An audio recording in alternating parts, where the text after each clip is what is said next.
Bismillahirrahmanirrahim. Assalamualaikum warahmatullahi wabarakatuh. Alhamdulillahi rabbil alamin. Wassalatu wassalamu ala rasulillahil karimil amin. Sayyidina Muhammadin wa ala alihi wa sahbihi wa dhurriyyatihi wa ummatihi ila yaumiddin. Wa ba'd. Saya ahbaballahi wa ahbaba rasulihi sallallahu alaihi wasallam. Usi nafsi wa iyyakum bitaqwallahi faqad fazal muttaqun. فلا تموتن إلا وأنتم مسلمون فقال تعالى يا أيها الذين آمنوا اتقوا الله حق تقاته ولا تموتن إلا وأنتم مسلمون. Saudara-saudariku, berjumpa kembali dalam kajian kita di subuh kali ini. Kita bermohon pada Allah Subhanahu wa taala, semoga Allah senantiasa menyayangi, melindungi, menyehatkan dan membimbing kita ke jalan-jalan terbaik yang diridhai oleh Allah Subhanahu wa taala. Demikian tanpa henti kita bermohon pada Allah Subhanahu wa taala, semoga saudara-saudari kita yang berkehidupan sampai dengan detik ini dan belum beriman kepada Allah, dilembutkan hatinya, dikuatkan jiwanya, dibantapkan lisannya untuk bersyahadat sebelum wafat dan kembali kepada Allah Subhanahu wa taala. Demikian kita bermohon kepada Allah juga, semoga para pelaku maksiat dan dimungkinkan kita berada di dalamnya diberikan kelembutan hati oleh Allah untuk bertobat dan meniti jalan kebaikan, hayatan thayyibah, sehingga bisa kembali kepada Allah dan menutup kehidupan dengan akhir yang baik, husnul khatimah. Dalam rangka itulah kita belajar mendekatkan diri kepada Allah, mengisi hari-hari hidup kita sehingga memiliki makna, nilai yang lebih, bukan hanya sekedar memenuhi tuntutan kehidupan duniawi saja, tapi lebih daripada itu, bagaimana menata kehidupan duniawi sehingga memiliki nilai dan bekal terbaik untuk pulang menghadap Allah Subhanahu wa taala ketika ajal kita tiba. Kita akan mencoba meneruskan kajian kita di pertemuan yang lalu. Kemarin kita masih menyempurnakan pembahasan di bab akidah terkait dengan al-asma'ul husna. Saya ingin memberikan peta dulu kepada teman-teman yang terhubung di kesempatan kali ini di keluarga besar Mira khususnya, baik yang terhubung lewat Zoom. Saya mengingatkan selalu bahwa bila sudah masuk dan terdaftar, itu ada 6.500 kurang lebih, segera aktifkan akunnya sehingga kita bisa memberikan bimbingan yang maksimal, bukan hanya sekedar memberikan tampilan-tampilan bahan ajar, kemudian juga bisa mereview video-video, tapi lebih daripada itu saya bisa juga spesifik untuk bisa mendoakan, memberikan pencerahan yang mungkin bisa ditampilkan dalam dialog dan turunan lainnya. Juga yang terhubung lewat YouTube, semoga Allah rahmati seluruhnya. Saya tadi melihat ada beberapa juga selain di wilayah Indonesia, semoga kita semua diberikan kemuliaan-kemuliaan. Tadi saya perhatikan juga ada yang dari luar Indonesia, dari Jepang, ya, Ohayo gozaimasu, ya, selamat pagi waktu di Jepang sana, ya. Watashi wa no channel e yosoko. Selamat bergabung di channel kita di sini. Mudah-mudahan ada manfaat yang baik yang bisa didapatkan. Kita masih di pembahasan tentang bab akidah, teman-teman sekalian. Di sini yang kita uraikan adalah pokok-pokok, pondasi-pondasi yang bisa menguatkan keyakinan kita tanpa ragu, sehingga bisa kita ikat dalam jiwa kita dan tidak terlepas ya sampai kita meninggal, dibawa pulang kepada Allah Subhanahu wa taala. Inilah yang kita sebut keseharian dengan iman kita, akidah kita yang kita pertahankan dalam konsepsi keimanan dan dibuktikan juga dengan amalan serta perilaku kita yang tidak menyimpang dalam ketentuan dan jalan-jalan keislaman. Jalan-jalan keislaman disebut dengan syariat. Dalam pembuktian iman itu disebut dengan amal. Jadi syariat tidak bisa dilepaskan dengan akidah, seperti halnya iman ya melekat juga dengan amal. Iman dengan amal, syariat, akidah, itu dua hal yang saling berkesesuaian. Ini penting sekali saya ingatkan untuk bisa mengecek keadaan iman kita dan pengaruhnya terhadap tatanan perilaku kita. Jadi semua orang beriman itu pasti akan mendorong perbuatan amalnya mengarah kepada kemuliaan-kemuliaan. Saya sering ingatkan dalam setiap pertemuan untuk mengoreksi keadaan diri kita dalam setiap waktu atau pergantian antar waktu dalam sehari, bahkan dalam berkehidupan kita. Tidur orang beriman beda dengan yang belum beriman. Bangun tidur pun beda dengan yang belum beriman. Demikian semua aktivitasnya. Ada getaran-getaran, pancaran-pancaran cahaya, nuruhum yas'a baina aydihim wa biaimanihim, yang menggerakkan seluruh anggota tubuh kita untuk menunjukkan kepada khalayak dan membuktikan bahkan kepada Allah Subhanahu wa taala bahwa kita adalah insan beriman, insan yang patuh dan meyakini akan seluruh ketentuan yang Allah tetapkan kepada kita semua. Bukan hanya terkait dengan aspek ibadah, tapi ada kaitan juga dengan aspek muamalah, berkehidupan sosial, dan turunan-turunan yang lainnya. Ini kalau kita selalu menyimak pesan Nabi Sallallahu Alaihi Wasallam, khususnya dalam setiap pekan, dalam kesempatan Jumat, atau bahkan di umumnya ta'lim-ta'lim beliau, pengingat ini senantiasa dikaitkan dengan Quran surah ketiga Ali Imran di ayat 102. Ya ayyuhalladzina amanu, hai semua orang telah menyatakan beriman, berakidah, memeluk Islam dalam dirinya, meyakinkan pada jiwanya, ittaqullah, ya tingkatkan takwamu kepada Allah. Saya terangkan di pertemuan lalu, akumulasi dari amal soleh itu sebagai implementasi dari syariat itu akumulasinya disebut dengan takwa, untuk memenuhi cahaya takwa kita. Jadi kan kalau teman-teman masih ingat di awal jumpa kita, saya pernah menerangkan tentang anatomi manusia, masih ingat ya, yang dibagi kepada 3 bagian, dan kita telah melakukan pengayaan di situ. Ya, ada fisik, jism, terkait dengan fisik jasmani, ada kemudian roh, ya penggerak, ini generator kehidupan kita yang membuat kita bisa bernafas dengan izin Allah, berkehidupan, roh, segala yang terkait dengan roh itu disebut dengan rohani, gitu kan? Kemudian pengikat keduanya disebut dengan akal, yang meneruskan perintah kemudian dari roh sepersekian detik untuk dieksekusi oleh tubuh kita, oleh fisik kita. Roh ini membawa 2 potensi besar, ya, yang disupportkan kepada seluruh anggota tubuh kita untuk dieksekusi berupa tindakan, berupa perilaku. Ini yang disebutkan di Quran surah ke-91 Asy-Syams di ayat 7 sampai 10. Wa nafsi wa ma sawwaha, dan demi nafas yang telah sempurna penciptaannya. Kapan dia sempurna? Ketika roh masuk ke dalam fisik, maka roh itu menjadi nafas, ya, generator yang menggerakkan kita berkehidupan sehingga bisa bernafas dalam bahasa Indonesia. Nanti prosesnya ada di Quran surah ke-15. Saya ingatkan kembali Al-Hijr ayat 28 sampai 30 itu. Wa idz qala rabbuka lil malaikati inni khaliqum bashara min salsalin min hama'in masnun fa idza sawaituhu wa nafakhtu fihi min ruhi fa idza sawaituhu sawwa yusawwi. Ya, kata Allah, jika aku telah sempurnakan, ya, di dalam proses penciptaan itu dengan meniupkan roh. Jadi begitu roh masuk ke dalam tubuh kita, berjalan proses kesempurnaan. Ya, berlaku dialog, komitmen kita menuhankan Allah dan pemberian kewajiban Allah berupa hak kita yang ada di Quran surah 7 itu, ayat 172 yang telah kita bahas secara detail. Wa idz akhadha rabbuka min bani adama min zuhurihim dzurriyyatahum wa asyhadahum ala anfusihim alastu bi rabbikum qalu bala syahidna an taqulu yaumal qiyamati inna kunna an hadza ghafilin. Ketika kemudian ditiupkan sempurna, maka Allah sampaikan dia menjadi nafas, manusia bisa bernafas, mulai berkehidupan. Wa nafsi wa ma sawwaha fa alhamaha fujuraha wa taqwaha. Maka di dalam nafas itu ada 2 potensi yang menggerakkan kita berperilaku. Ini tidak jemu ya, saya sampaikan, tidak bosan saya uraikan, karena ini inti kehidupan kita. Jadi semua ekspresi kehidupan kita, iman kita, ditentukan bagaimana kita mengelola jiwa takwa ini, karena ini adalah bagian terukur yang menggerakkan semua ekspresi hidup kita. Jadi kalau kita nggak bisa kelola ini dengan baik, maka pengaruhnya kepada perilaku kita, pikiran kita, ini akan jadi bermasalah dan jadi sebuah santapan besar bagi iblis dan pasukannya berupa setan untuk mengarahkan pada perilaku-perilaku yang kontraproduktif, yang negatif. Ini kuncinya di sini, ya, di takwa dan fujur. Jadi kita sudah punya cahaya takwa dalam jiwa kita. Nuruhum yas'a baina aydihim wa bi aimanihim. Di cahaya, di potensi takwa inilah, yaitu diletakkan keimanan kita kepada Allah. Iman itu ada di situ. Ya, jadi keyakinan yang kuat, fitrah kita, komitmen kita kepada Allah itu melekatnya lewat jiwa takwa, bersamaan dengan roh ditiupkan, membawa jiwa takwa melekat di situ cahaya iman, cahaya fitrah kita yang kita telah berkomitmen itu di dalam kandungan ibunda, ya. Makanya diingatkan, dikuatkan kembali, disebut di Quran surah ke-30 Ar-Rum ayat 30, itu yang disebut fitrah.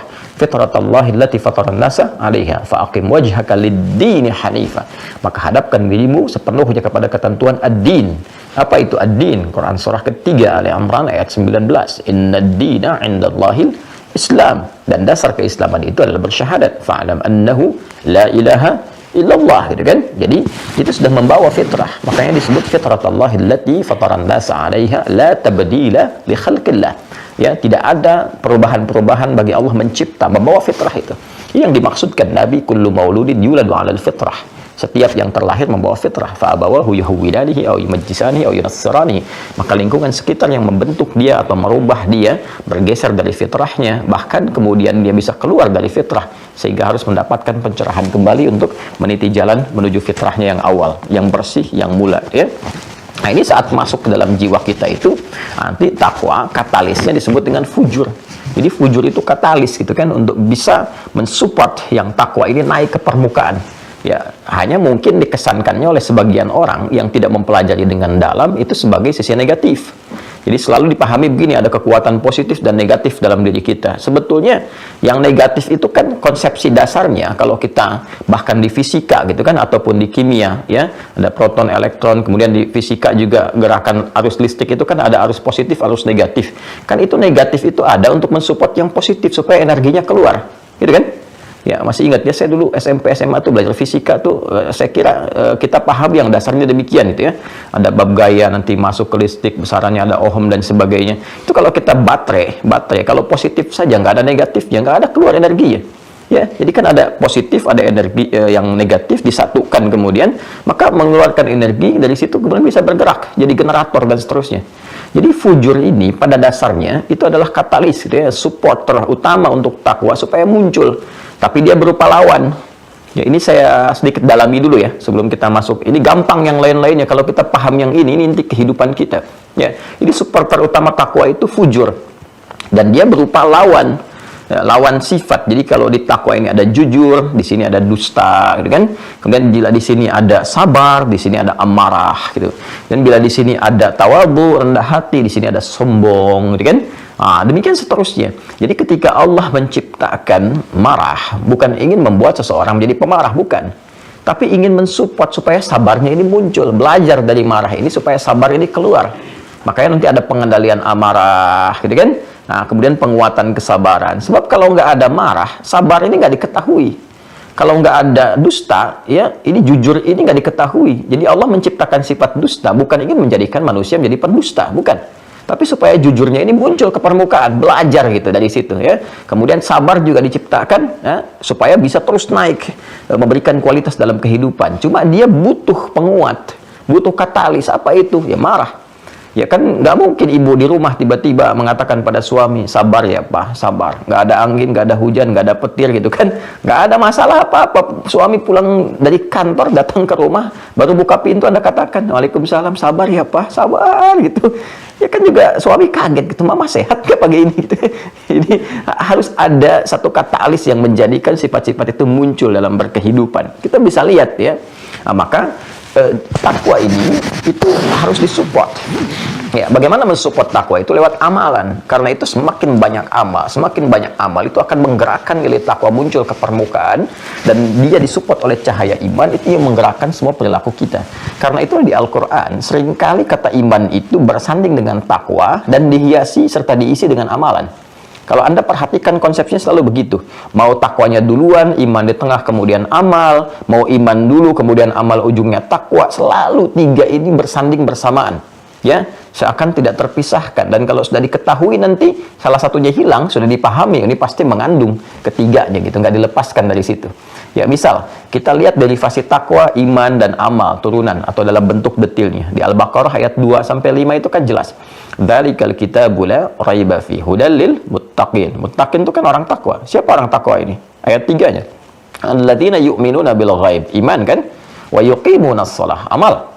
Ini kan, wa mimma razaqnahum yunfiqun. Jadi salat, kan, infak, interaksi dengan Al-Qur'an bagian dari takwa untuk menguatkan iman. Karena itu kalau kita dengar kalimat ya ayyuhalladzina amanu, panggilan bagi orang yang telah punya iman. Imannya itu mesti dikuatkan cahayanya. Bagaimana cara menguatkan cahaya iman itu? Dengan beramal. Makanya kan di awal kita belajar al-islamu imanun wa amalun. Islam itu iman dan amal. Menguatkan iman itu lewat amal, menunjukkan iman lewat amal. Parameter iman itu ya amal. Amal itu menunjukkan keimanan kita. Kalau nggak beramal menunjukkan iman bermasalah. Jelas ya, sholat menunjukkan parameter iman. Nggak sholat, imannya bermasalah. Orang beriman pasti sholat, kan? Demikian seterusnya. Makanya setelah ya ayyuhalladzina amanu itu seringkali akan diiringi dengan amal.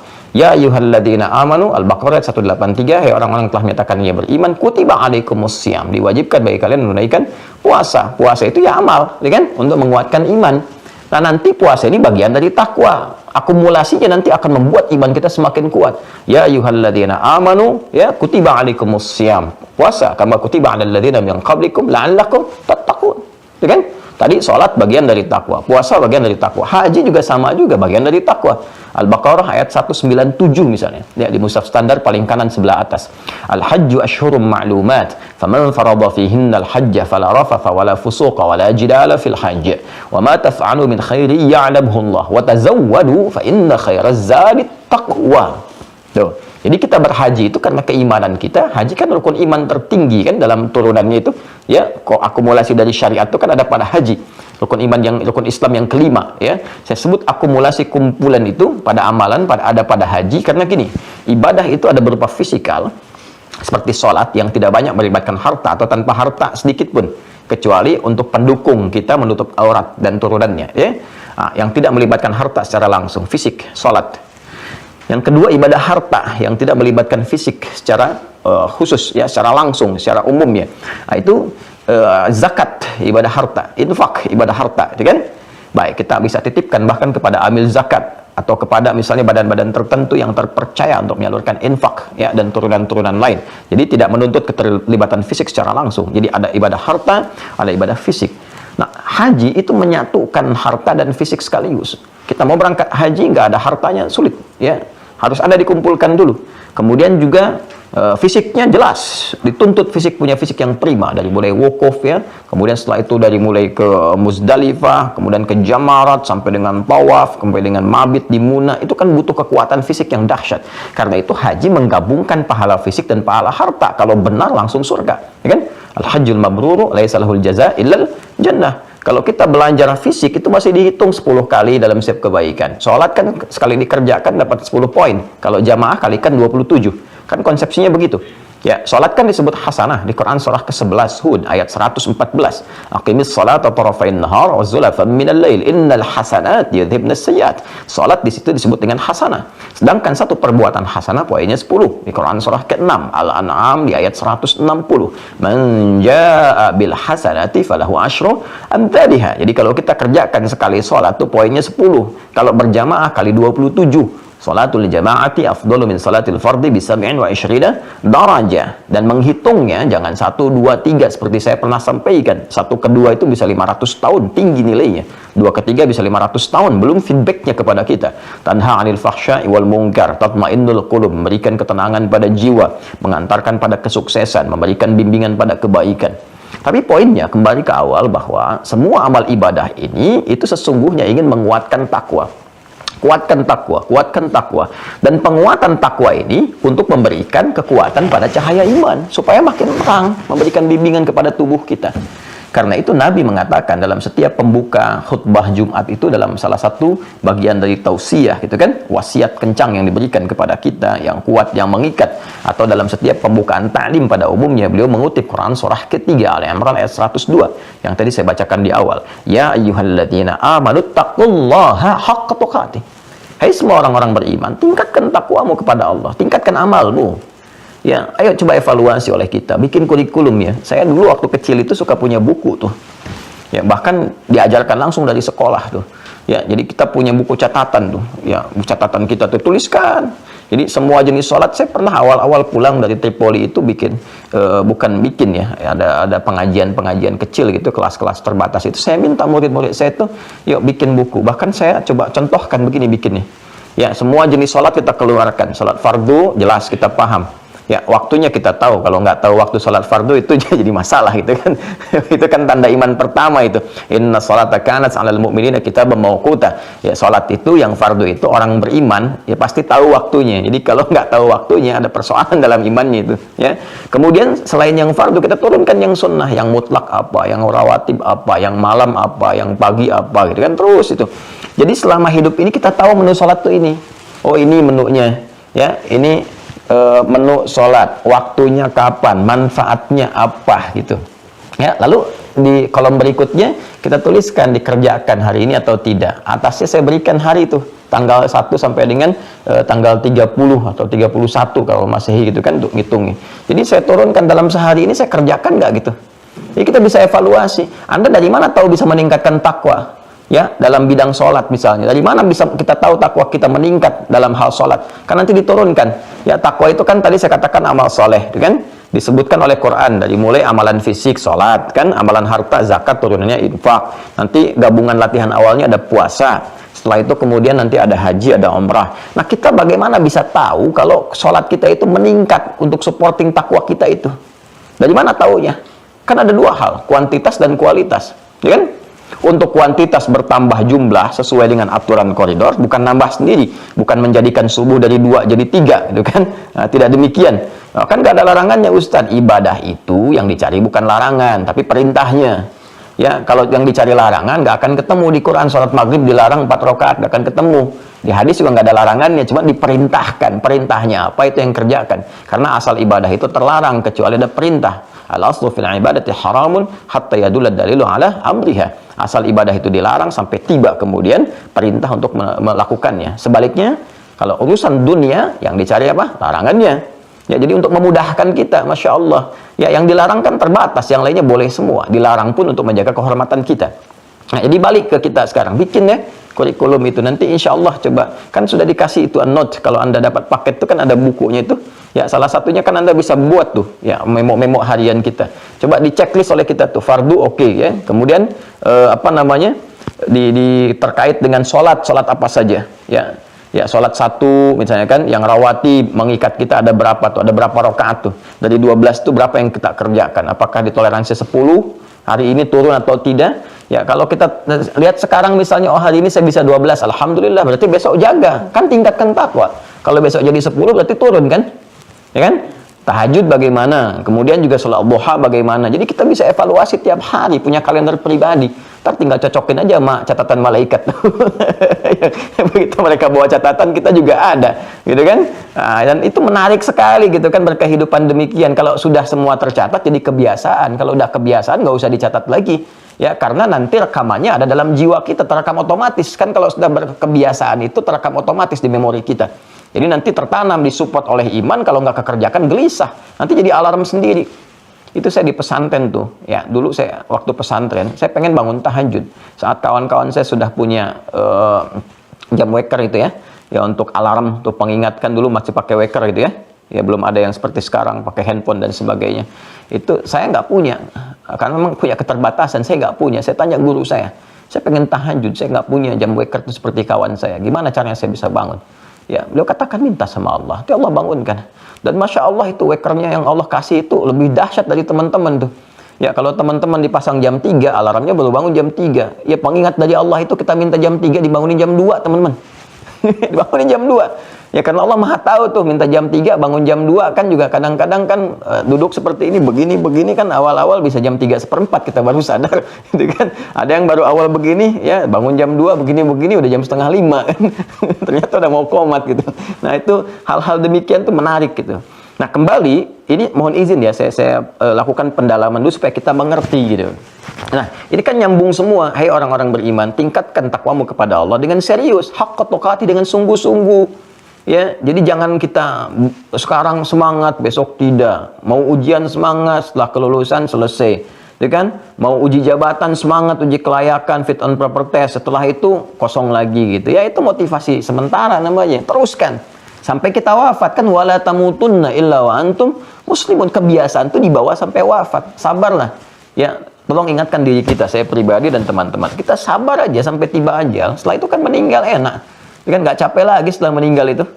Ya, kan saya belum pernah dengar ada orang setelah meninggal ada curhat, saya capek nih.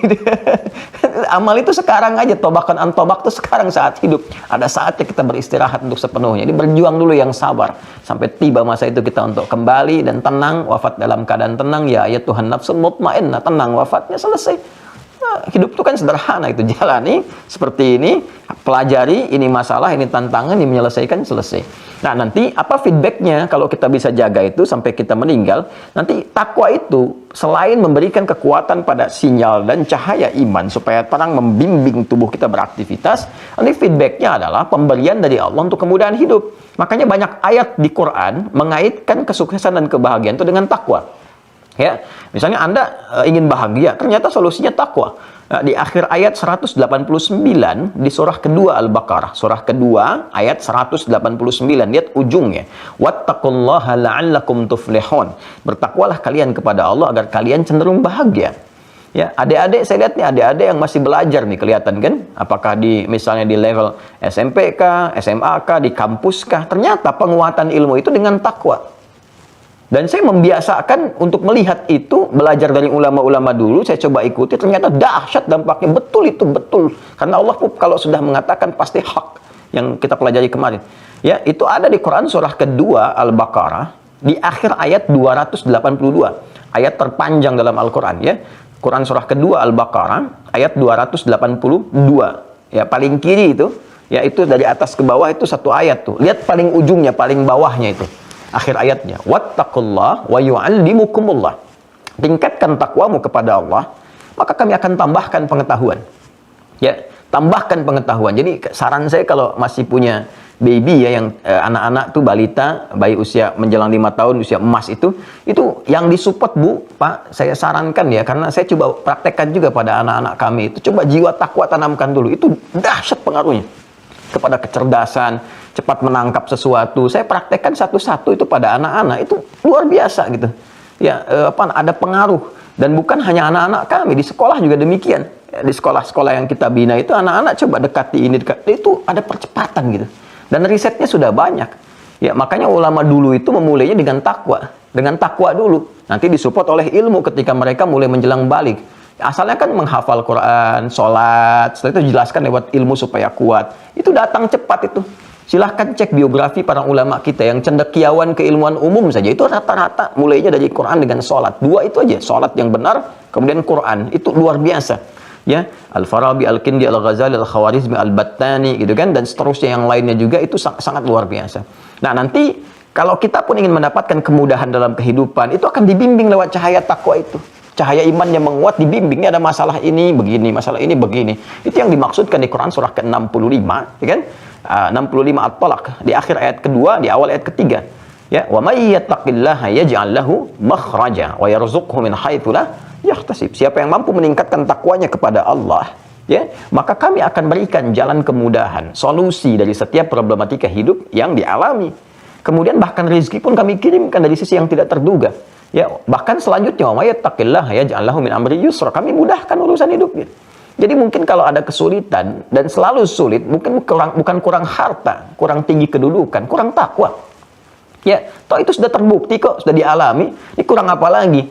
Ya, saya yang agak kadang-kadang ironi, ayatnya hafal itu, tapi nggak kita ikuti jalannya gitu. Bukan kita, ya. Tapi ada yang tidak mengikuti jalannya. Ini yang jadi persoalan gitu. Hafal ayatnya, tapi jalannya nggak diikuti. Kenapa nggak kita coba buka pintunya, kita ikuti? Nah, disinilah kita ingin belajar menguatkan itu. Jadi kan skemanya iman, takwa, amalan, kemudian buahnya gitu kan, yang kita dapatkan. Nah, sekarang kita berada di pondasi imannya. Nah, kadang-kadang kita amalnya bagus, tapi nggak diisi dengan kekuatan iman, sehingga feedbacknya kita dapatkan. Bahkan kenikmatan untuk beramal itu pun belum dapat, baru semangat saja. Ya kan? Nah, sholatnya masih terjaga nih, masih ke masjid, masih ingat, masih apa. Tapi karena kualitas iman belum bagus, belum bisa merasakan kehusyuan dalam sholat. Kenikmatan dalam sholat gitu kan. Itu kalau udah nikmat tuh sholat itu Pak, Bu, itu nggak keganggu dengan apapun tuh. Enak banget, luar biasa tuh. Jadi nikmatnya tuh kayak nggak ada yang lain selain sholat gitu.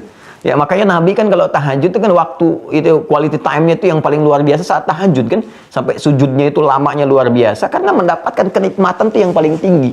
Ya, itu bertemu waktu ini lagi, kapan lagi nih bisa berinteraksi langsung menyembah Allah gitu kan. Ya, sementara pagi kan tugas-tugas dakwah pada umumnya. Utsman bin Affan itu, Abdurrahman bin Auf, itu kekuatan tertingginya bukan saat mendapatkan harta benda, tapi ketika punya waktu berkualitas untuk tahajud malamnya. Kata Imam An-Nawawi itu sampai khatam Al-Quran. Nah, itu sudah dapat belum kita tuh? Kan harus berlatih.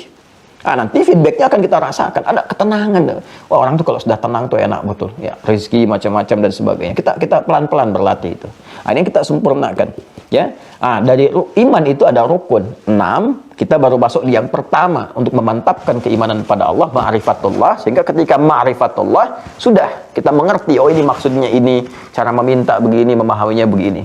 Nah, dalam ma'rifatullah ini nanti cabangnya setelah kita pahami teologis untuk meyakinkan Allah sebagai Tuhan, ya itu sudah no debat lagi, nggak ada debat di dalamnya, kita bisa berargumentasi kuat dalam jiwa kita. Nah, step selanjutnya kita mengenal kuasa Allah Subhanahu wa taala di semesta, sehingga dalam aktivitas apapun, Anda lihat langit ingat Allah, ya. Pernah nggak begini di rumah tangga aja, lihat anak ingat Allah, pernah nggak? Ya, lihat suami ingat Allah, lihat istri ingat Allah. Pernah nggak? Kan itu titipan. Anak kan katakan, istri titipan Allah, suami titipan Allah. Itu kan nitip. Ya, saya tuh kalau dititipi barang nih, ini misalnya saya dititipi nih. Ya, saya dititipi kawan saya. Normalnya kan kalau saya lihat buku ini, saya ingat kawan saya kan? Karena nitip gitu. Ya, saya beli dimanapun, ini kalau dikasih, saya langsung ingat kan tokonya di mana. Anda pun kan demikian. Tuh, Anda pakai peci, ketika Anda pakai, Anda ingat kan peci dari mana asalnya? Itu sudah terangkai dalam memori kita.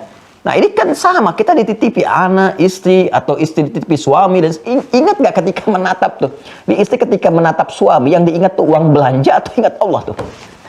Ya, ini kan, suami ketika tatap istri itu yang diingat apa tuh? Ya, ketika melihat anak-anak yang diingat apa? Ya, bisa nggak langsung mengingatkan kita kepada Allah? Sedangkan kita mengatakan inna fi khalqis samawati wal ardi wa ikhtilafil laili wan nahari la ayatin liulil albab. Ayatnya mana tuh? Tanda yang mendekatkan kita kepada Allah. Sanurihim ayatina fil afaq wa fi anfusihim hatta yatabayyana lahum annahu al-haq. Ya, kami tampakkan tanda-tanda kebesaran yang mendekatkan hamba kepada kami di semesta dan pada diri mereka, gitu kan? Sampai mereka yakin dengan kebenaran bahwa semua yang disampaikan di Quran adalah hak. Terjadi nggak tuh? Ya, kita lihat pakaian kita, ingat Allah bahwa ini akan dihisab. Malu kalau kita sadar tuh dengan begitu, nggak akan maksiat. Karena takut nih, ini pakaian jadi saksi pernah bermaksiat. Ya, kemudian pena jadi saksi pernah berbuat curang gitu kan dan sebagainya, itu malu tuh. Ya, jadi surah Az-Zalzalah itu berbekas di benak kita. Idza zulzilatil ardu zilzalaha wa akhrajatil ardu athqalaha wa qala al-insanu ma laha yauma idzin tuhadditsu akhbaraha. Dikabarkan kan, semua bicara dengan Allah Subhanahu wa taala. Jadi, itu yang disebut dengan zikir. Semua aktivitas yang menjadikan kita teringat dengan Allah. Nah, itulah kalau kita kenal ma'rifatullah, kan, maka esensinya akan begitu. Kita bicara itu terukur gitu ya. Khawatir kalau Allah nggak ridha dengan apa yang kita katakan. Itu khasyah namanya. Khasyah. Level ulama tertinggi itu punya sifat khasyah. Bukan hanya ilmunya banyak. Ya, orientalis itu juga ilmunya banyak tuh dulu tuh. Walaupun ada racunnya gitu. Ya, orientalis dulu ada yang ngarang kitab indeks hadis. Wensing itu kan ngarang indeks hadis tuh dan turunan lainnya. Ya, ada yang masuk ke dalam bab ulumul Quran. Ada yang masuk ke sejarah gitu, dan sebagainya. Ya, tapi karena nggak ada iman bermasalah. Nah, jadi khasyah itu hal yang menjadikan kita takut ya kepada Allah, takut ya bila apa yang kita kerjakan tidak mendapat rahmat, itu kunci dari akidah terdalam. Nah, ini nanti jalan itu sudah kita bahas kemarin ya, berinteraksi dengan Allah Subhanahu wa taala dengan penyembahan melalui Al-Asmaul Husna, dan telah kita petakan 99 kepada 8 bagian. 8 ini kita masukkan 4 hadis untuk penguatan. Nah, sekarang kita bacakan bagian yang kedua. Setelah kemarin kita mengenal nama-nama yang terkait dengan zat Allah Subhanahu wa taala, dan itu ada berapa? Masih ingat? Ada? 9 ya? Masih ingat? 9 apa 7? 7 apa 5? Masih ingat ya? Nah, nanti di ujian ya kita sampaikan. Baik, kita bacakan ya. Ini kita baru muqaddimah nih. Sekarang baru masuk kepada inti bacaannya. Bismillahirrahmanirrahim. Wa fi kitabid dinil islami wa asma'illahil husna atau asma'ullahil husna al-warida fil qur'ani hiya. Sudah di-scan kan ya? Udah ada di web ya? Udah di-download? Boleh ditunjukkan kepada saya yang sudah sudah print out. Ini admin sudah di-download ya? Ya, sudah di-upload oleh kita. Ya. Kalau sudah ada, nanti sudah di-scan di webnya ada. Ya, teman-teman tolong di-download itu atau di-print. Nanti begitu saya baca, Anda pegang itu juga. Jadi berkesesuaian belajar baca juga ya. Halaman 30 yang sudah pegang ini. Wa fi kitabid dinil islami, dan dalam buku Dinul Islam saya telah terangkan kemarin ya, tersebut wa asmaullahil husna, dan nama-nama Allah yang mulia itu kan yang melimpahkan pahala dan mengandung segala aspek kebutuhan kita, al-waridah fil Qur'ani, yang terdapat dalam Al-Qur'an Karim, hiya adalah sebagai berikut pemetaannya, klasifikasinya. Satu, asma'un muta'alliqatun bi dzatihi ta'ala. Yang pertama adalah nama-nama Allah yang terbaik yang terkait dengan zatnya ta'ala. Ya wahia sebagai berikut. Satu, al-wahid. Kedua, al-ahad. Ketiga, al-haq. Keempat, al-quddus. Kelima, as-samad. Keenam, al-ghani. Ketujuh, al-awwal. Kedelapan, al-akhir. Kesembilan, al-qayyum.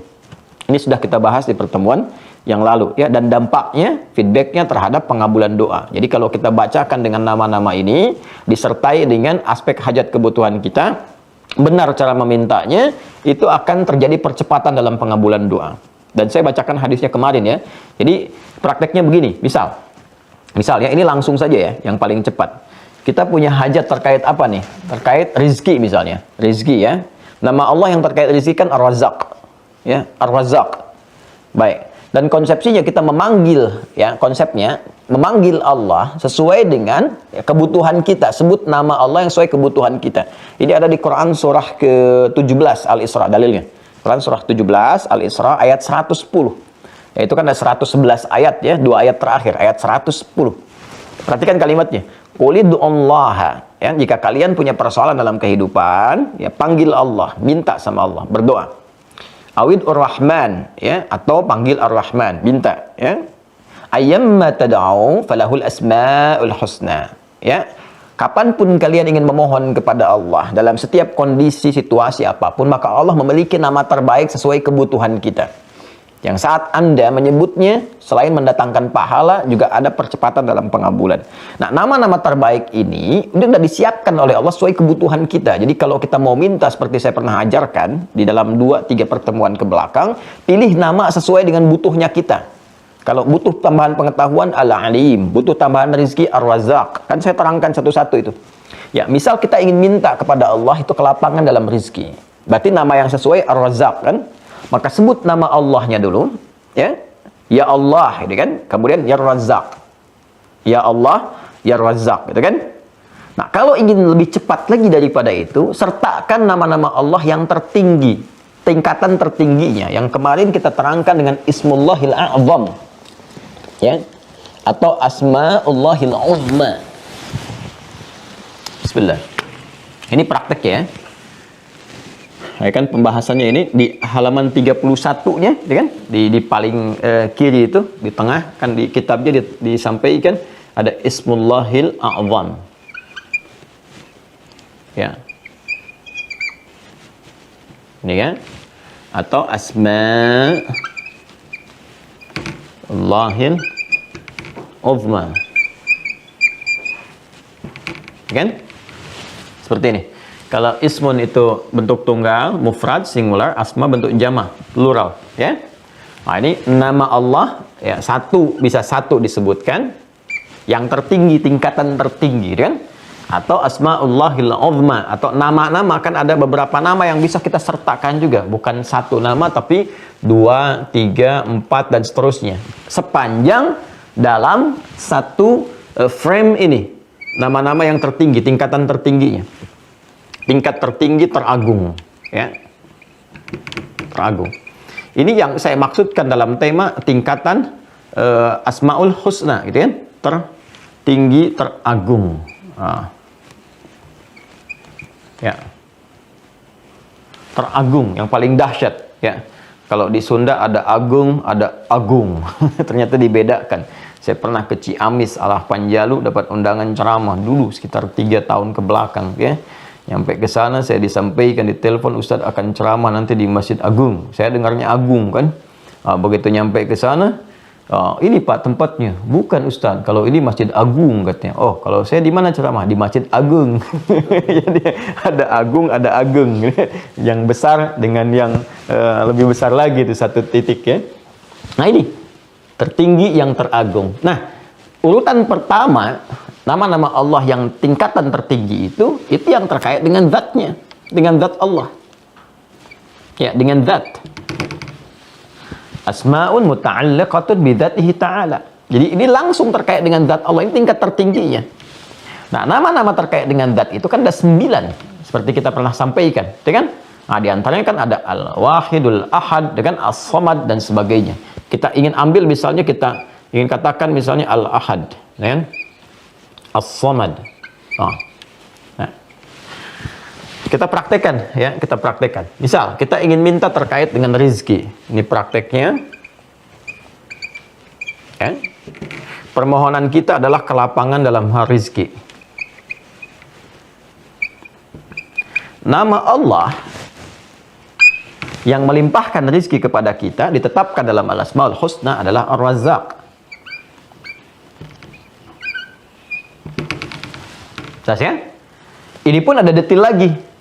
Kalau kita ingin meminta rezeki itu dalam bentuk yang tiada batas. Nah, biasanya kasusnya begini. Kasusnya ada yang secara hukum keduniaan atau hukum universal, sunatullahi fil kaun gitu kan, itu ditetapkan nggak bisa nih, nggak mungkin ya, status akal manusia mengatakan terbatas. Misal seorang yang dihukumi mohon maaf ini sudah perempuan yang misalnya monofos dan mandul ya, dalam kasus keturunan kan rezeki juga, rezeki ya, ini secara medis nggak mungkin. Seperti kasusnya Nabi Zakaria kan, dengan istrinya itu kan, itu divonis secara medis nggak mungkin punya keturunan, secara klinis nggak mungkin. Nah, tapi apa yang terjadi? Beliau tetap tanpa putus asa. Walam akum bidu'aika rabbi syaqiyya, gitu kan, di Quran surah 19 Maryam itu ayat yang keempat. Aku nggak putus asa memohon ya. Rabbi inni wahanal azmu minni washtana ra'su syaiba. Kan, walaupun rambut sudah memutih, fisik sudah letih, walam akum bidu'aika rabbi syaqiyya, tapi aku nggak putus asa dalam memohon. Ya. Nah, apa yang dimohonkan kepada Allah untuk dapat rizki berupa keturunan? Ya, keturunan kan sekali lagi itu bagian dari rizki.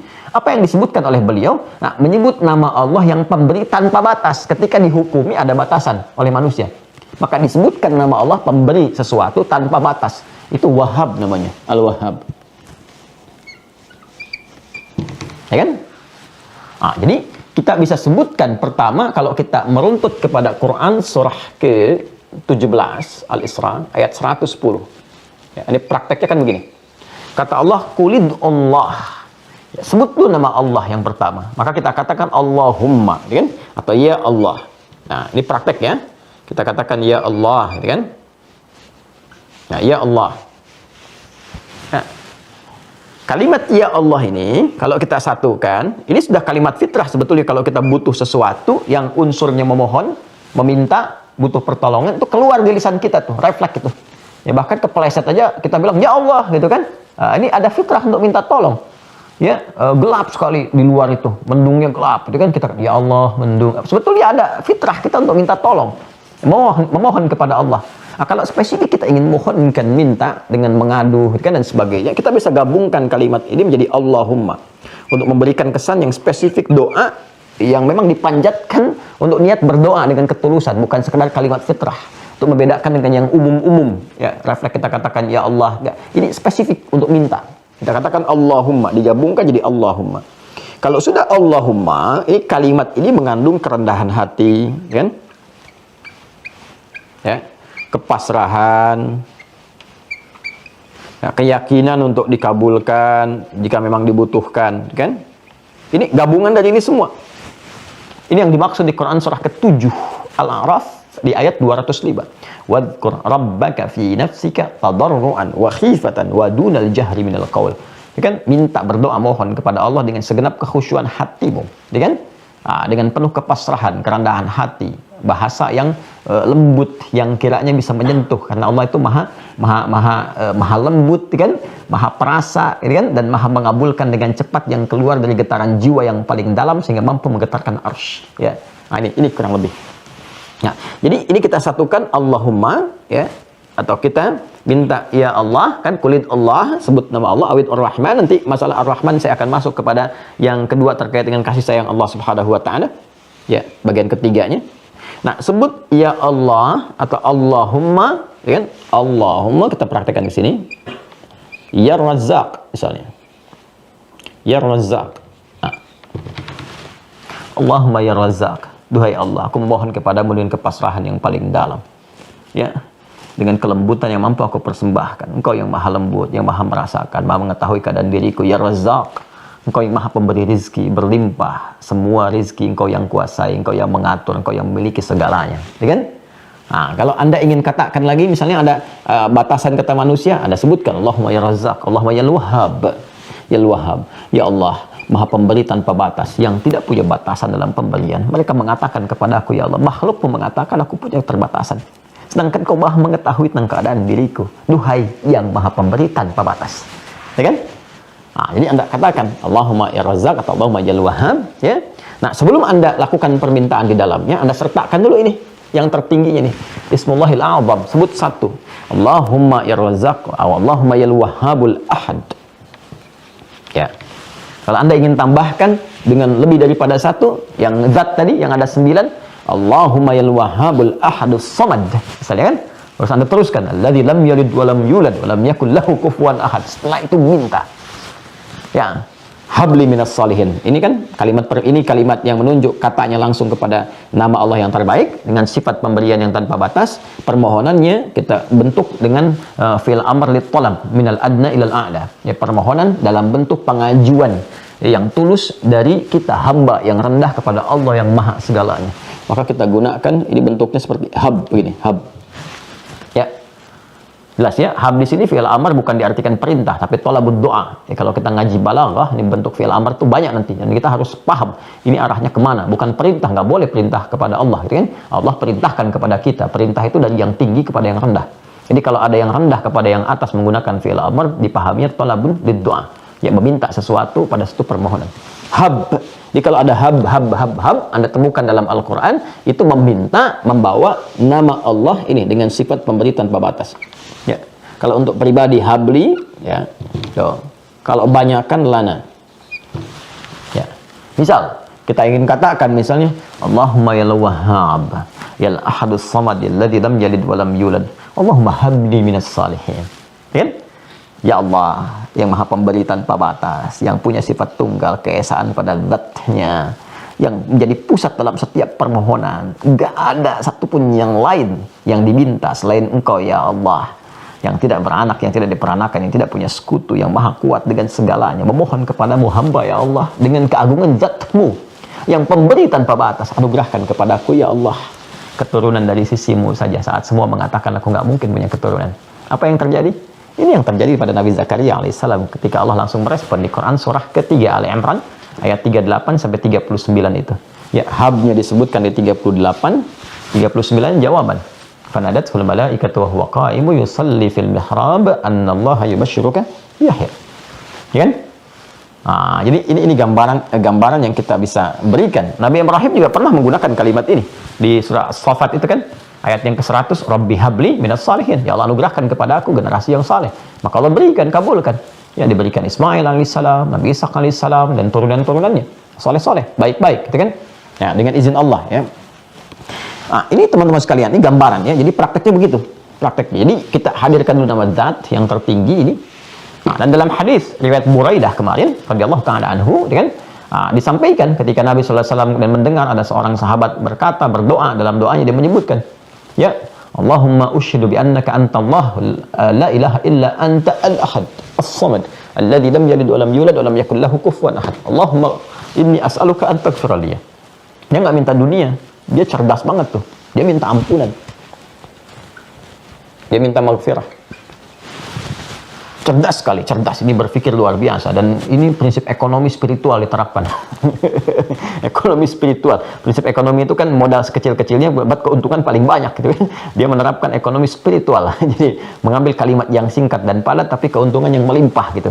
Dia sebutkan ini. Ya, al-ahadus samad alladzi lam yalid wa lam yulad wa lam yakul lahu kufuwan ahad. Minta ampunan. Allahumma inni as'aluka an taghfira li. Saya nggak minta apa-apa, ya Allah, minta ampunan aja. Cuman kan rumus Qur'annya mengatakan kalau minta ampunan diampuni, cinta datang.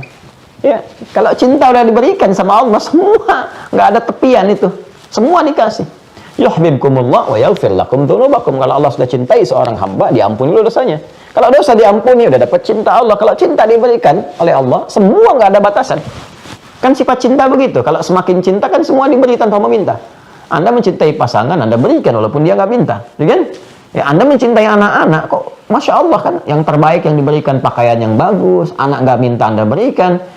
emang ketika lahir bayi itu ya, dan dia tumbuh dan berkembang, pernah nggak mengatakan pada Anda, mama pengen baju yang ini, mama pengen itu? Kan enggak, dia bicara aja enggak, tapi kan Anda penuhi itu dengan dasar cinta, ya kan? Sifat Allah lebih daripada itu. Ibu itu punya rahim, mengandung dalam rahim, dititipkan oleh Allah, punya kasih luar biasa. Allah itu sifatnya rahim. Lebih. Ya nggak bisa dibandingkan dengan makhluk. Laisa kamitslihi syai'. Di Asy-Syura ayat 11 itu kan, laisa kamitslihi syai'. Wa huwas samiul basir. Allah Maha mendengar, Maha menatap dengan tajam, Maha mengetahui kebutuhan kita, mendengar apa yang kita sampaikan, kan? Maka dia minta ampunan, semua dikasih. Makanya orang yang rajin istighfar itu kalau benar keluar dari imannya, istighfarnya itu terpenuhi itu hajat hidupnya. Dan ringan itu, ringan. Ya, rajin-rajin lah ini. Ya.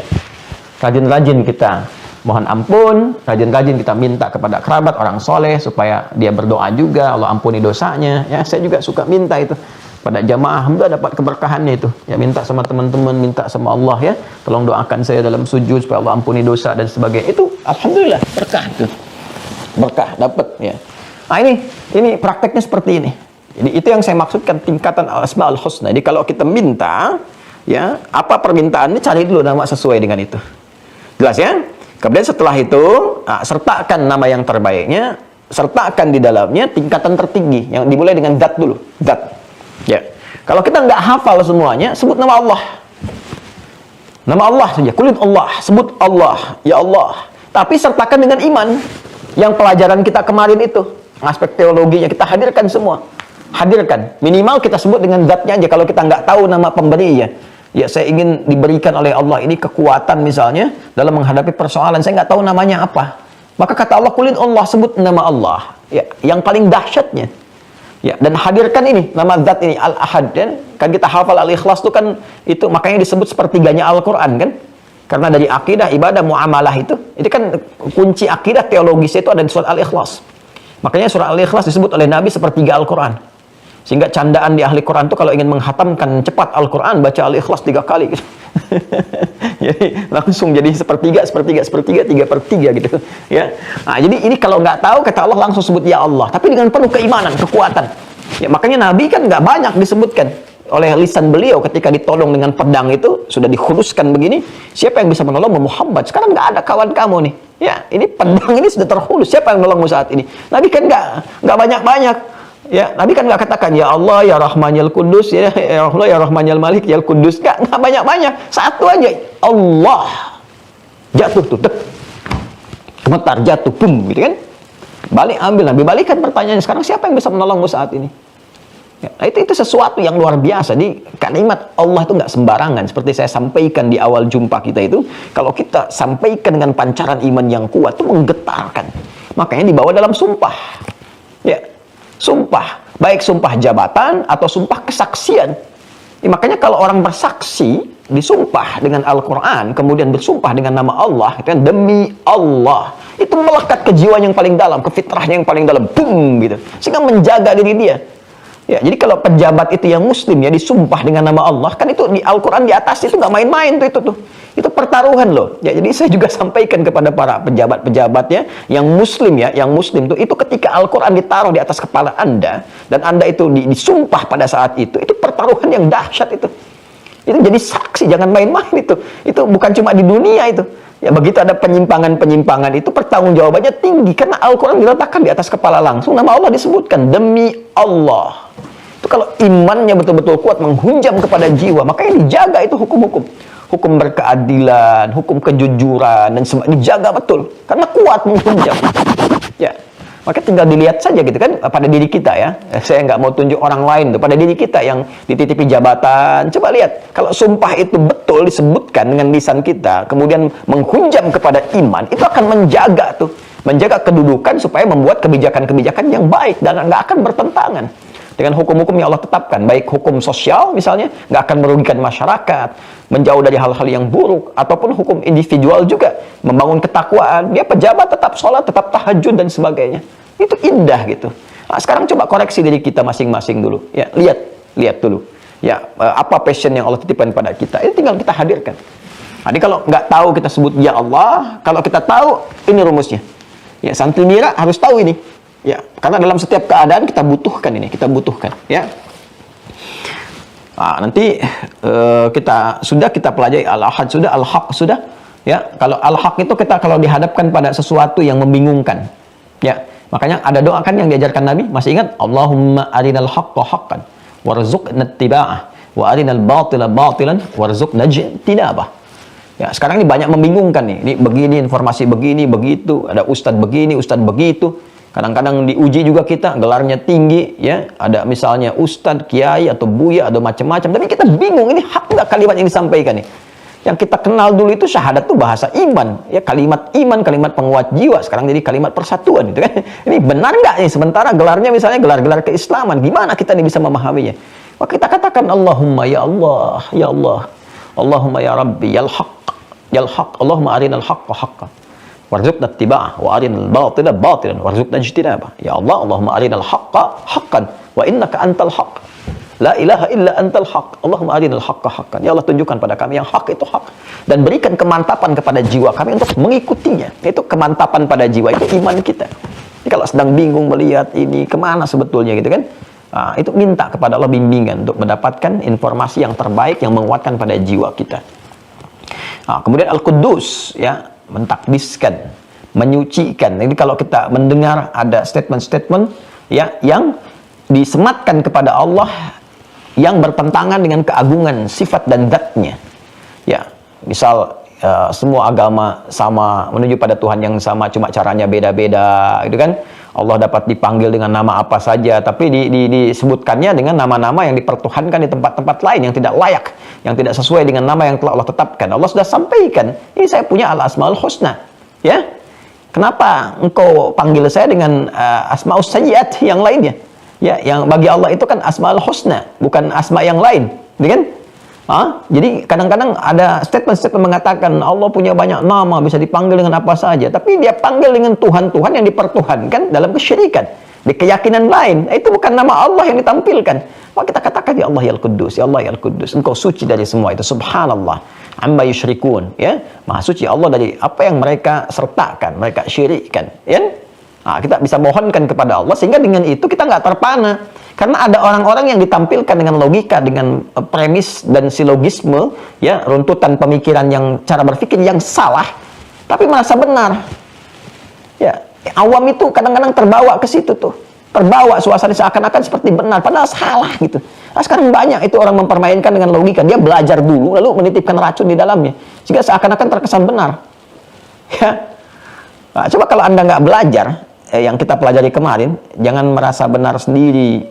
Setiap orang juga punya peluang kebenaran. Anda kan nggak pernah tahu mana Islam yang benar, Islamnya Anda atau Islamnya dia, kan? Atau jangan-jangan juga yang nggak berislam juga masih ada kebenaran juga. Itu kan seperti benar, padahal salah. Karena nggak dimulai dengan konsepsi yang benar, premis yang benar dasarnya. Ya, dia membuat semua dengan relatif. Sementara hukum itu ada yang absolut, yang mutlak, dan yang relatif. Sedangkan keimanan itu harus kebenaran mutlak. Ya, kalau dia nggak yakin benarnya, kenapa dia pilih itu? Kita tinggal balik nanya aja sama orang yang bicara begitu. Bapak agamanya apa? Islam. Pak, itu Islamnya Islam relatif atau Islam mutlak? Ketika Bapak menetapkan jadi Muslim, artinya kan Anda meyakini mutlak benarnya Islam. Kalau masih relatif, Anda nggak akan ambil itu sebagai keyakinan. Itu kan cara berpikir yang salah. Ya, sama dengan begini misalnya. Ya, ini kan persepsi yang dibangun nih. Yang kita harus betulkan gitu kan. Kadang-kadang kita menyematkan perbuatan buruk itu, ya, dengan satu atribut itu keliru juga. Sekarang misalnya gini, definisi teroris itu apa? Ya, jadi jangan sampai ada satu atribut yang dilekatkan sehingga terkesan atribut ini jadi bagian dari unsur terorisme. Itu kan jadi keliru gitu. Jadi jangan sampai orang tersematkan begini. Saya kalau mau nanam kurma jadi teroris nanti nih kesannya nih. Karena teroris ditangkap, dia bisnis kurma misalnya. Ya, atau kotak amal misalnya, ya, atau pakaiannya celananya di atas, naik di atas lutut sedikit, di atas lutut, di atas mata kaki misalnya kan, di atas mata kaki gitu, ya, atau misalnya apalagi tuh yang pakai cadar, yang perempuan dilekatkan demikian, itu dikesankan sehingga jadi atribut. Ini kan jadi pemikiran yang salah gitu. Sejak kapan tanda pada sesuatu melekat pada atributnya, itu sejak kapan? Ya, dan itu nggak konsisten. Ya, waktu di Sarinah itu kan terorisnya itu gaya sekali tuh, pakai topi, pakai celana jeans. Ya, dia nggak pakai celana manusia, celana jeans itu dia pakai juga tuh. Jadi dia pakai celana jeans, pakai topi, pakai sepatu skate kan. Itu coba sekarang bisa nggak kita nilai seperti itu? Nah, kayak koruptor-koruptor itu kan ditangkapnya kan berdasi semua tuh, berjas. Bisa nggak kita ambil kesimpulan semua yang berdasi itu koruptor? Semua yang berjas itu koruptor? Kan nggak bisa begitu. Nah, itu sama kalau kita belajar ilmu mantik, ya, kita bisa katakan silogisme yang salah tuh begini. Misalnya, monyet suka pisang, ya kan? Kemudian kita katakan lagi yang lain, jangan nama orang ya, yang lain saja misalnya. Monyet suka pisang, sudah, ya kan? Terus ada namanya si buku misalnya. Kalau nama saya sebut nama orang nanti saya dituntut ya. Nah, contoh ya, ini contoh nih, umpama ya. Monyet suka pisang. Terus ada orang namanya si buku, buku suka pisang. Apakah kita akan bikin persamaan buku sama dengan monyet? Kan tidak. Ya. Atau kalau mau lebih gamblang lagi, ini contoh ya, contoh, bukan berarti demikian, cuma contoh aja ya. Monyet suka pisang, Asep suka pisang, maka Asep sama dengan monyet. Kan tidak. Itu premis yang salah, silogisme yang keliru di ilmu mantik itu keliru gitu. Ya kan tidak demikian. Ya monyet, Asep ya Asep. Monyet itu adalah binatang, Asep itu adalah manusia. Kan nggak bisa disamakan. Nah, ini cara berpikir yang salah gitu ya. Makanya di titik ini penting kita belajar untuk mengukur. Nah, ini kalau kita mendapatkan statement-statement yang tidak jelas tentang perkara keimanan, kita bisa katakan Allahumma yal Quddus, ya subhanallah. Ya Allah, engkau terlepas dari semua itu, engkau yang maha suci, engkau yang maha agung. Nanti Allah kasih bimbingan kepada hati kita, turunkan hikmah. Jadi nama Allah itu jangan disebutkan saat kita butuh saja, tidak. Ya, ada kejadian berlangsung, sebut nama Allah supaya Allah berikan bimbingan pada kita. Ya, itu Kudus itu mengandung makna subhanallah. Subhanallah itu dikeluarkan oleh lisan kita, di antara maknanya menepis segala sifat dan sikap yang tidak terkait dengan keagungan Allah. Makanya ketika ada orang berkata, misalnya Allah punya anak, kita katakan subhanallah. Di Al-Baqarah surah kedua ayat 116. Wa qalu ittakhadallahu waladan subhanah. Mereka berkata Allah punya anak, subhanallah. Allahumma yal Quddus. Kok ya, kami terlepas dari semua itu ya Allah. Itu perkataan mereka, berikan hidayah pada mereka. Itu maksudnya. Jelas ya? Nah, jadi ini kita pembahasan dalam konteks pembelajaran kita ya. Nah, jadi kita tidak melebar pembahasan dalam konteks pembelajaran kita. Jadi kita argumentasikan untuk memahami dengan jelas. Jadi al-asma'ul husna yang kita bahas ini bukan hanya terkait dengan kita mohon, kita minta, ya, tapi permintaan kita itu juga diikat dengan situasi yang berada di sekitaran kita. Ada pernyataan ini, kita mohon bimbingan kepada Allah, dikuatkan, dapat yang hak ya, dan turunan lainnya. Ya, malaikat juga suka mentakdiskan Allah. Itu malaikat itu menyebut. Ya kan saat Adam dicipta itu juga sifat kudus ini ditampilkan untuk membebaskan mereka dari sifat-sifat nafsu yang ada pada manusia. Kan malaikat nggak punya nafsu. Ya. Mereka diciptakan dengan jiwa takwa saja. Sementara manusia ada fujurnya. Ya. Nah, jadi malaikat cuma dengan takwa. Quran surah 66 At-Tahrim ayat ke-6. La ya'sunallaha ma amarahum wa yaf'aluna ma yu'marun. Malaikat itu nggak bermaksiat. Karena diciptakan dengan jiwa baik saja. Perintahnya kebaikan, nggak ada nafsu. Ya, kan Anda nggak pernah dengar kan malaikat Jibril korupsi ayat? Nggak pernah dengar kan? nggak ada, karena memang nggak ada potensi itu. Ya, di tahun sekian terjadi pernikahan antara malaikat Israel misalnya dengan hamba, nggak ada. Malaikat nggak menikah, malaikat nggak makan, nggak minum. Makanya ketika bertamu kepada Nabi Ibrahim dihidangkan makanan, itu nggak disentuh, ya kan? Karena memang nggak ada nafsu. Tugasnya bukan untuk makan, bukan untuk minum. Spesifik tugasnya, tupoksinya jelas. Ketaatan saja, ini yang dikerjakan. Nggak ada aspek lain. Ya, lawan dari malaikat itu ya yang nafsunya dengan jiwa sifatnya bukan perilaku. Kalau perilaku nanti ke setan. Makanya di Quran disebutkan malaikat 88 kali, setan 88 kali. Tapi pembentuk ya dasar penciptaannya itu dengan jiwa takwa malaikat. Lawannya hewan. Ya, bentukan asalnya itu nafsu saja. Makanya hewan nggak punya jiwa takwa. Jangan menuntut ketakwaan kepada hewan. Jadi kalau hewan misalnya kucing kalau sudah datang hasrat ya di depan Anda juga dilakukan. Jangan Anda katakan dasar kucing ini kurang takwa. Memang kucing nggak bertakwa. Ya kucing itu pakai insting, pakai feeling. Binatang demikian. Nah kita dalam diri kita ada gabungan antara jiwa binatang itu yang fujur itu dengan malaikat takwa. Maka menjadi bashar namanya. Jadi bashar. Nah sifat basyariah ini yang menjadikan kita itu bertarung. Maka ketika kita dapat takwanya tinggi di atas malaikat. Ya. Tapi ketika kita misalnya melakukan perbuatan rendah, bisa di bawah hewan. Karena hewan nggak punya jiwa takwa, wajar melakukan perbuatan yang rendah. Ya, sebetulnya kita nggak bisa marah sama hewan gitu, karena hewan tuh nggak punya jiwa takwa. Pertanggungjawabannya dengan instingnya melayani kehidupan. Jadi kalau ibu sedang ngepel lantai, ada ayam buang kotoran, jangan marahi. Dasar ayam ya memang begitu, dia nggak punya kontrol takwa di situ. Ya, tapi kalau manusia berbuat salah di bawah standar kesalahannya, di bawah sifat lupanya, melebihi hewan bahkan. Sapi kan sekarang makannya rumput. Ya, sampai sekarang kan masih rumput, ya kan? Manusia itu ada yang makan aspal. Manusia itu ada yang makan aspal, makan jalan, makan tembok gitu kan. Itu kan aspal yang harusnya 5 lapis, tinggal 2 lapis, 3 lapis. Yang makan siapa? Karena sapi lewat situ nggak pernah makan aspal. Gitu. Nah, kan itu yang dimaksud apa namanya? Kal an'ami balhum abal. Ya di Quran surah ke-7 itu, ya Al-A'raf itu. Yang di ayat 179, walaqad dzara'na li jahannam katsiran minal jinni wal insi lahum qulubun la yafqahuna biha lahum a'yunun la yubsiruna biha lahum adhanun la yasma'una biha ulaika kal an'ami bal hum adall. Kan ada manusia yang di bawah hewan standarnya gitu. Itu yang bermasalah. Kembali malaikat saja itu mentakdiskan Allah. Wa nahnu nusabbihu bihamdika wa nuqaddisu lak. Ya, yang Al-Baqarah ayat 30 itu. Wa idz qala rabbuka lil malaikati ya wa idz qala rabbuka lil malaikati inni ja'ilun fil ardi khalifah. Qalu ataj'alu fiha may yufsidu fiha wa yasfiku dima wa nahnu nusabbihu bihamdika wa nuqaddisu lak. Ditasbih disandingkan dengan takdis. Ya karena perwujudan kalimat takdis itu pada tasbih. Subhanallah, subhanallah, subhanallah. Itu kita sedang mensucikan Allah. Orang yang biasa mengatakan subhanallah, subhanallah, subhanallah, latihan itu 33 kali setelah selesai sholat, dikalikan 5 itu, setiap hari dia begitu. Nggak mempan kalimat-kalimat di luar yang mendatangkan kalimat-kalimat bertentangan dengan sifat Allah. Jadi orang yang biasa tasbih itu nggak akan mempan tuh kalimat-kalimat semua agama sama, Tuhan bisa dipanggil dengan apa saja, itu nggak akan mempan. Yang ada itu adalah perasaan-perasaan yang ini nggak penting gitu. Ya, jadi fitrahnya langsung menolak. Jadi subhanallahnya itu muncul sinyal takdis dalam dirinya untuk mensucikan Allah itu muncul. Tapi kalau Anda berlatih dengan subhanallah, tapi nggak muncul sikap itu, ada yang salah dengan kalimatnya. Berarti diucapkan tanpa nilai iman, tanpa kekuatan dalam jiwa. Ya, apalagi yang nggak pernah sholat tuh wajar itu. Ya. Yang nggak pernah sholat tuh kelihatan, wajar itu. Ya, apa saja bisa dilakukan.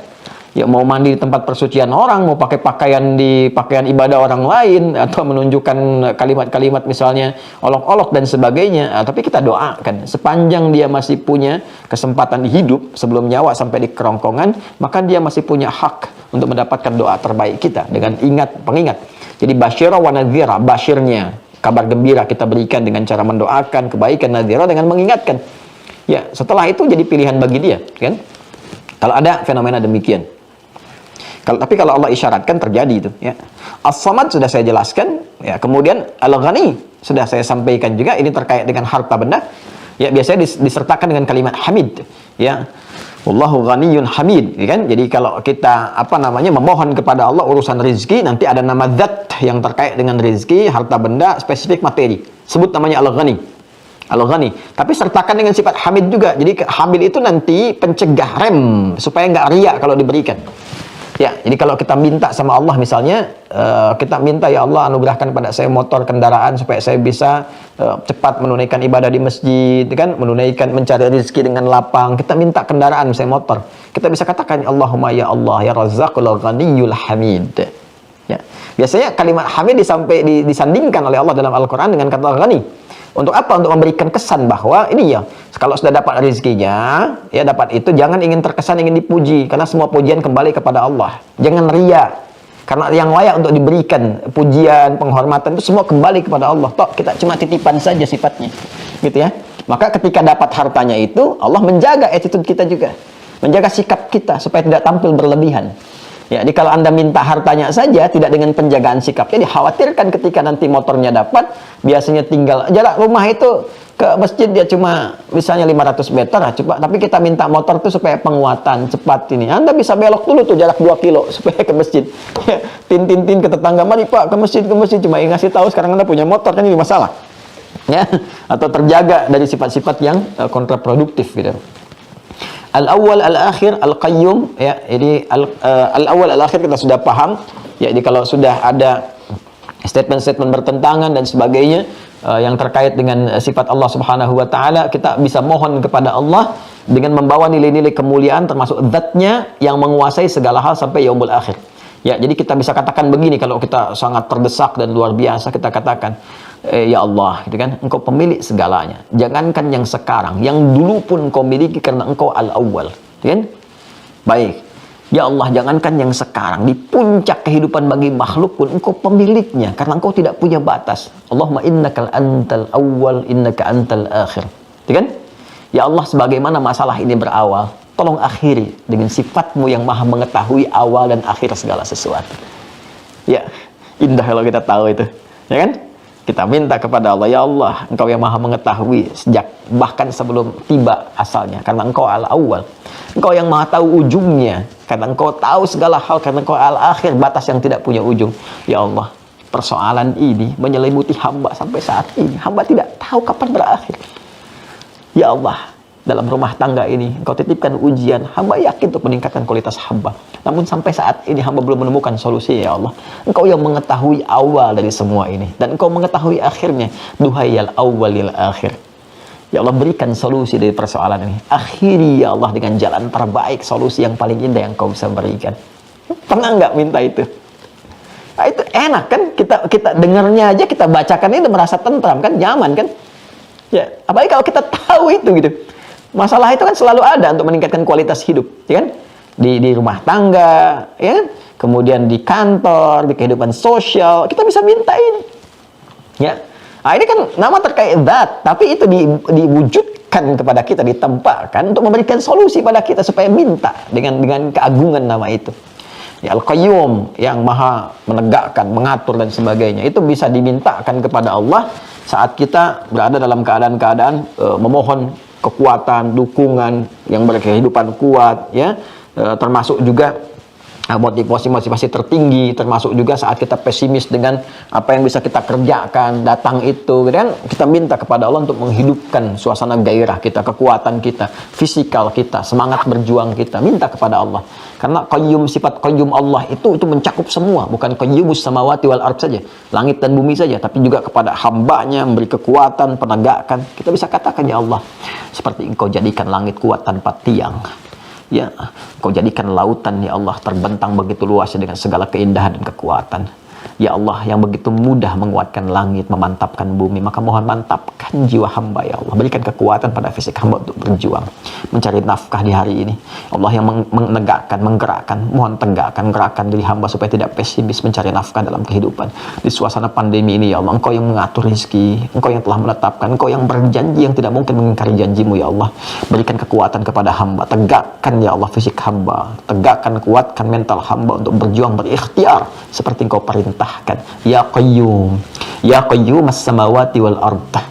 Ya, wahai Allah penegak langit dan bumi, tegakkan, kuatkan jiwa hamba. Nah, setelah itu selesai, tawakal, datang ke masjid, katakan, ya Allah, saya sudah berikhtiar seperti apa yang telah Engkau perintahkan, maka saya bertawakal kepadamu akan hasil yang telah Engkau janjikan.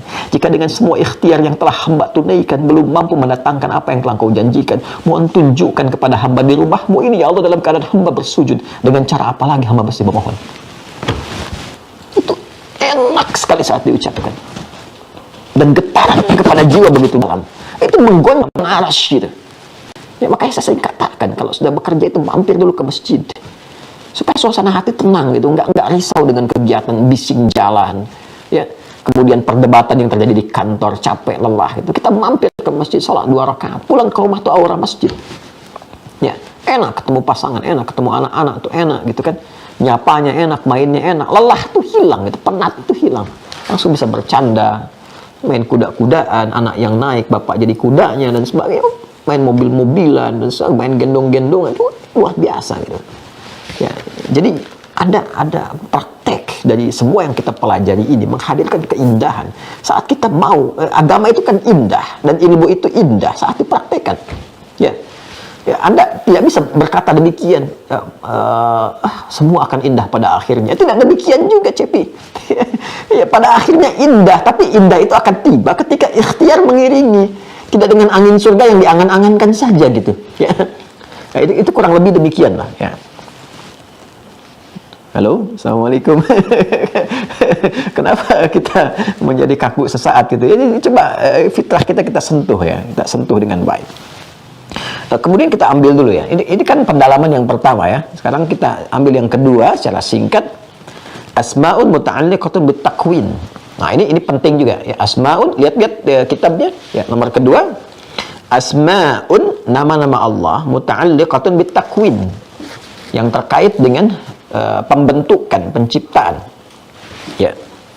Pembentukan, penciptaan sesuatu. Jadi ini urutan kedua. Jadi kalau yang pertama terkait dengan zat, jadi kalau Anda minta kepada Allah, ya kan, segala hal yang dipercepat, sebut nama yang terkait dengan zatnya, sesuai dengan situasinya tadi ya. Kan saya sudah sebutkan kapan kita menyebut Al-Wahidul Ahad, Al-Haq kapan, Al-Quddus kapan. Nanti putar kembali rekamannya ya. Nanti insya Allah kita akan aktifkan tuh YouTube-nya Mira ya. Ya, YouTube Mira insya Allah kita aktifkan. Kalau Amil-Amil sudah aktif tuh. Anda kalau sama anak-anak ingin belajar, ada yang Amil-Amil official itu, ya klik aja di situ, itu sudah dimasukkan ada 3 video, nanti akan disertakan video-video lain tuh. Ya, belajar nanti apa macam-macam tuh, nanti bisa saling berbagi. Atau nanti kita juga akan sampaikan kepada Anda yang punya video untuk bisa share dengan yang lain, boleh nanti Santi Mira kita fasilitasi, ya. Ya bisa share dengan yang lain, nanti didekatkan tuh. Ya, Anda mungkin punya anak-anak kecil juga, nanti bisa interaksi, jadi kekeluargaan yang baik kan dengan semuanya. Saya senang sekali itu, ya, sehingga terasa nilai keislaman, ukhuwah itu terasa gitu, indah, enak. Nanti kalau sudah agak reda pandemi, kan enak, ya, kita berharap juga sudah gitu selesai, terus kita ada fasilitas yang baik juga, pesantren jadi, nanti kita offline bisa sama-sama, ya. Terus saling mengunjungi juga. Biasanya kita setahun sekali itu ada bisa rihlah ke Aceh, lewati Pantura, kita belajar tuh dari suasana alam yang terjadi, tanda-tanda kebaikan kita terapkan, itu enak tuh ya. Satu saat insya Allah ya. Dan saya sarankan nabung juga ya, keluarga Mira nabung ya, dari sekarang nabung. Nanti ada waktunya kalau kita umrah bareng-bareng, saya sampaikan umrah. Saya tidak punya travel, karena kita orientasi tidak berbisnis gitu. Saya tidak ke sana arahnya. Biasanya kalau sudah nanti waktunya, kita jemaah kita yang punya travel siapkan akomodasi ya. Saya nanti tetapkan ini hotelnya harus di sini, Madinahnya di sini, Mekkahnya di sini, harus dekat dengan ini begini, dan harganya nggak boleh mahal-mahal, harus segini misalnya.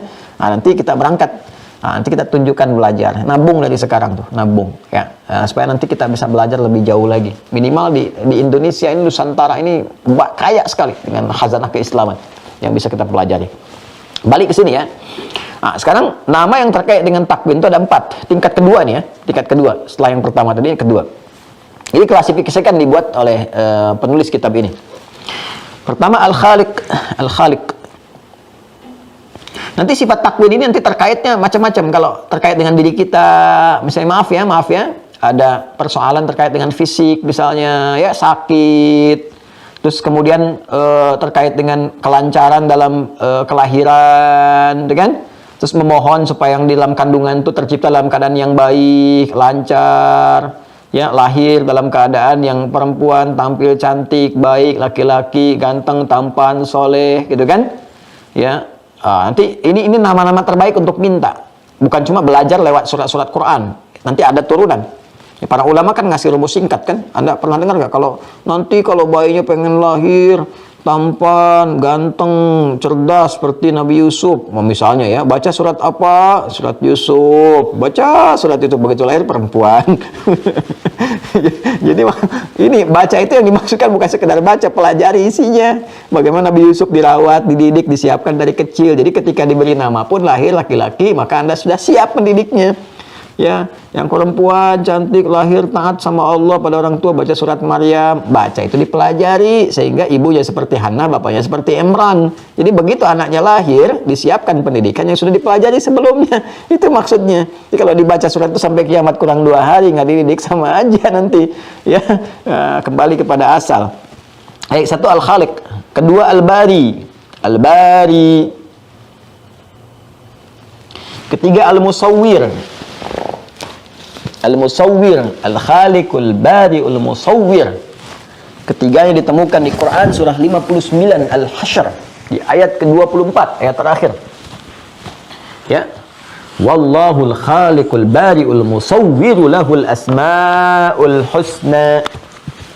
Quran surah ke-59 surah Al-Hasyr ayat 24, ayat terakhir. Hafalin ya, mesti hafal ya, mesti hafal. Nanti kalau minta sama Allah terkait dengan takwin, bacain satu ayat ini. Langsung. Al-Khaliqul, ya kan? Bari'ul Musawwir. Nah. Ada tambahan satu lagi. Nah, ada 4 ya semuanya ya. Ini kan 1, 2, 3. Yang keempat itu namanya Al-Badi'. Badi'. Sudah? Jadi kita temukan pertama kali kalimat Badi' di Quran surah kedua Al-Baqarah ayat 117. Tolong dicek ya. Badi'us samawati wal ard, ya. Wa idza qada amran fa innama yaqulu lahu kun fayakun. Ayat 117. Coba dicek nanti ya, di paling kiri agak sedikit ke bawah. Ya. Sudah? Ada 4 ya. 1 Al-Khaliq, yang kedua Al-Bari, yang ketiga Al-Musawwir, yang keempat apa? Al-Badi'. Nah, ini terkait dengan takwin. Takwin itu nanti proses pembentukan istilahnya. Pembentukan kesempurnaan ciptaan. Nanti ada yang terkait dengan makhluk-makhluk sekitaran kita, ya. Sekitaran kita, baik itu yang bernyawa misalnya kan, ya seperti binatang kah kan? Ada tumbuhan berkehidupan, ataukah mungkin juga langit, bumi dan sebagainya, penciptaan segala hal. Ya. Nah, terkait juga dengan diri kita sendiri. Nanti manfaat kita menyebut nama Allah ini bila ada hal-hal menimpa kita atau keadaan kita atau apa yang sedang kita bangun, kita harapkan kepada Allah disempurnakan dengan hikmah segala kebaikannya. Ya. Jadi kalau Anda misalnya tadi yang saya katakan, bagaimana saat dalam kandungan kita memohon kepada Allah supaya anak yang terlahir itu dalam keadaan sempurna, fisik, keadaannya gitu kan, macam-macamnya, tampilannya, segalanya menjadi qurrata ain. Itu kita bisa katakan Allahumma yal khaliqul musawwir gitu kan. Minta kepada Allah Subhanahu wa taala. Nanti saya turunkan dalilnya. Ya, saya turunkan ayatnya. Ya, misalnya nanti kita temukan di surah Ghafir, ya. Ada lagi di At-Taghabun kalimat sawwara wa sawwarakum fa ahsana suwarakum gitu kan. Dan ada lagi wa sawwarahum fa ahsana suwarahum. Jadi Allah Subhanahu wa taala membentuk Anda dengan sifat musawwirnya lalu menjadikan itu yang terbaik, ya.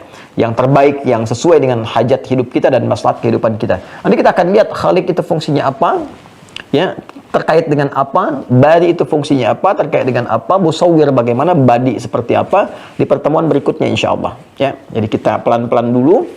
Nah, sementara kita pahami dulu. Jadi kalau didapatkan ditanya hari ini belajar apa, nanti kita bisa jawab asmaun muta'alliqatun bitakwin. Jadi yang kedua nama-nama terkait dengan proses pembentukan. Ada 4. Yang pertama dengan zat, sudah fungsinya sudah. Ada 9. Kedua dengan takwin, ya pembentukan, proses pembentukan, penyempurnaan. Ada 4 nama. Tolong dihafalkan ini. Nanti kita akan berjumpa di pertemuan berikut untuk menunjukkan dalil-dalilnya, fungsinya dan prakteknya seperti kita belajar yang tadi. Saya kira itu, semoga Allah melindungi kita semua. Kemudian memberikan kepada kita bimbingan yang terbaik untuk beraktivitas. Saya juga pesan kepada semuanya, termasuk diri saya pribadi, kita saling mendoakan. Untuk saat ini, saya minta kepada semua tingkatkan ibadah kita. Jaga sholat, sholat dulu, sholat yang paling dasar tuh. Terus ibadah harta ya, yang pokok zakat apa. Tapi saya minta sholat jaga. Kalau sholatnya diperbaiki dengan kuat, dengan baik, nanti cahaya iman itu akan muncul pelan-pelan. Kuncinya di situ. Ya. Terima kasih atas perhatian hari ini. Maafkan saya kalau ada hal yang kurang tepat disampaikan. Kalau kurang berkenan mohon dimaafkan. Tidak ada maksud sedikit pun untuk menghadirkan kalimat-kalimat yang memiliki kesan-kesan yang tidak baik. Sungguh tidak ada. Semua diharapkan pada nilai yang baik. Kalaupun ada hal yang dikoreksi silahkan disampaikan. Mudah-mudahan Allah membimbing saya untuk bijak mengoreksi diri, memperbaiki lebih baik lagi untuk ke depan. Silahkan ambil pendapat dari juga guru-guru yang baik yang mengajarkan kita kemuliaan-kemuliaan dalam berkehidupan, dan jaga diri baik-baik, saling mendoakan. Semoga Allah merahmati kita semua. Allahumma taqabbal minna innaka antas sami'ul alim wa tub 'alaina innaka antat tawwabur rahim. Allahumma rabbana atina fid dunya hasanah wa fil akhirati hasanah wa qina adzabannar. Allahumma 'allimna ma yanfa'una wa fahimna bima ta'allamna wa wafiqna lin'amala ma fahimna bih. Allahumma ya Allah ij'alna min ahli al-Qur'an waj'al al-Qur'ana sahiban lana fid dunya wa syafi'an lana fil akhirati ya arhamar rahimin. Allahumma ij'al baqiyata hayatina hayatan thayyibah wa akhir wafatina ya Allah husnal khatimah bi kalimatit tauhid la ilaha illallah Muhammadur Rasulullah. Fa'ajib kalimatana bi qaulika ya ayyatuhan nafsul mutmainnah irji'i ila rabbika radiyatan maradiyah fadkhuli fi ibadi wa dkhuli jannati. Wa sallallahu ala sayyidina Muhammad wa ala alihi wa sahbihi ajma'in. Wa akhiru da'wana subhanakallahumma wa bihamdika asyhadu an la ilaha illa anta nastaghfiruka wa natubu ilaik. Walhamdulillahi rabbil alamin. Assalamualaikum warahmatullahi wabarakatuh.